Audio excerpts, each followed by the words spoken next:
नमस्कार, मी Shilpa taste of Shilpa's life या माझ्या यूट्यूब चॅनलवर तुम्हा सगळ्यांचं खूप खूप स्वागत आहे। आज आपण बनवणार आहोत इन्स्टंट शंकरपाळी। अगदी खुसखुशीत ह्या शंकरपाळ्या 15 मिनिटात बनवून होतात। लहान मुलांच्या टिफिनसाठी एक उत्तम पर्याय म्हणून शंकरपाळी आपण तयार करणार आहोत आज। तर नवीन असाल तर माझ्या चॅनलला सबस्क्राइब करा आणि बेल आयकॉनवर क्लिक करा। तर चला रेसिपी स्टार्ट करूया। ह्या रेसिपीसाठी जे साहित्य लागणार आहे ते मी या वाटीने मोजून घेतलेलं आहे। तर या वाटीनेच मी 2 वाट्या मोजून मैदा घेतलेला आहे। तुमच्या घरात जी अवेलेबल असेल वाटी ती तुम्ही घेऊ शकता। त्या प्रमाणात तुम्ही 2 वाट्या मैदा घ्या।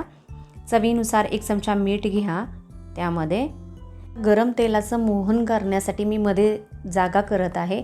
यासाठी मी 2 चमचे तेल गरम करून अगदी कडकडीत गरम केलेलं आहे आणि ते थोडं थोडं यामध्ये घालायचं आहे आणि व्यवस्थित चमच्याने मिक्स करून घ्यायचं आहे। हात लावायचा नाहीये कारण तेल गरम आहे, हात भाजण्याची शक्यता असते, म्हणून आधी चमच्याने व्यवस्थित हलवून घेऊया, एकजीव करून घेऊया। थोडंसं थंड झाल्यानंतर हाताने आपण ते मोहन सगळं मैद्याला चोळायचं आहे व्यवस्थित। एकसारखं सगळीकडे लागलं पाहिजे ते मोहन। बघा व्यवस्थित लागलेलं आहे, सगळीकडे मी व्यवस्थित ते चोळून घेतलेलं आहे। तयार झालेलं पीठ असं मुठीत घेऊन आवळायचं आहे। जर व्यवस्थित त्याची मूठ आवळली गेली तर तेलाचं प्रमाण आपलं योग्य झालेलं आहे। आता यामध्ये 3/4 कप साखर टाकूया आपण। ही बारीक केलेली मी साखर टाकलेली आहे आणि आपण 1 कप दूध घेतलेलं आहे। थोडं थोडं दूध टाकत मी आता हे मळून घेणार आहे। पीठ व्यवस्थित मळायचं आहे। इथे मी 2 कप मैद्याला 1 कपापेक्षा थोडीशी कमी अशी साखर टाकलेली आहे आणि 1 कप दूध घेतलेलं आहे। ते ही आपण जसं लागेल तसं टाकायचं आहे, कारण आपल्याला पीठ जास्त पातळ करायचं नाही आहे, थोडंसं घट्टच ठेवायचं आहे, म्हणून थोडं थोडं टाकत मी पीठ मळणार आहे। तर चला आता आपण पीठ व्यवस्थित मळून घेऊया। व्यवस्थित त्याचा गोळा करून घेतलेला आहे मी इथे। आता पीठ आपण इथे मुरायला ठेवायचं आहे। 15 मिनिटं हे झाकण घालून आपण मुरत ठेवूया। 15 मिनिटं झालेली आहेत। तुम्हाला वाटल्यास तुम्ही ही स्टेप स्किपही करू शकता। 15 मिनिटं न ठेवता लगेच केल्या शंकरपाळ्या तरी चालतील। आपण आता हे पीठ थोडंसं टेचून घेऊया। या अशा ठेचण्यानं काय होतं तर जे पीठ आहे आपलं थोडंसं कडक ते जरा मऊ होतं, मऊसूत पुन्हा पिठात येतो आणि शंकरपाळ्या खूप खुसखुशीत होतात।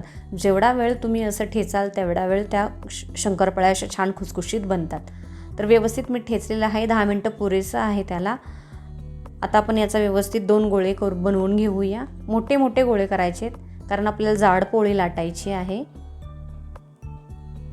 मी 2 गोळे व्यवस्थित करून घेतलेले आहेत। आता आपण त्याची पोळी लाटूया।